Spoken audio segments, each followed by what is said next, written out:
ભુજ શહેરની GK general હોસ્પિટલની ઓપીડીમાં બે વ્યક્તિઓ બેભાન બની જતા તેઓને ભુજની જીકે જનરલ હોસ્પિટલમાં દાખલ કરવામાં આવ્યા છે.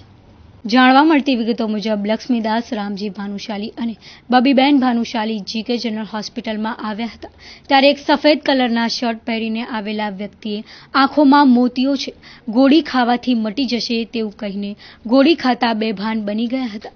તેઓ પાસે રહેલ એક પર્સ અને મોબાઈલ લઈને નાસી છૂટ્યા હતા. આ બનાવની જાણ પોલીસને કરવામાં આવી છે. પ્રધાનભાઈ ભાનુશાલી મારા મમ્મી થાય, મમ્મી ને પપ્પા બે.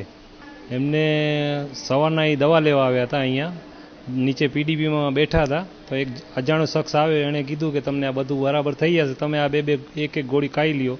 એ લોકો એક ગોળી ખાધી, એમાં બેહોશ થઈ ગયા છે. હજી સુધી ભાનમાં આવ્યા નથી. મોબાઈલ ને પૈસા ગયા છે, બીજું કાંઈ ગયું છે હજી જાણવા મળ્યું નથી, કેમ કે એ લોકો હોશમાં આવે પછી ખબર પડે. નીચે પીડીપીમાં જનરલ હોસ્પિટલ 42 નંબર. મને કીધું કે માસી તમે હાલો દવાખાને લઈ આવો, પણ ડોસો આગળ હતો તો મેં કે ચાલ કાંઈ વાંધો નથી, બાપામાં વાંધો નથી, મારશે.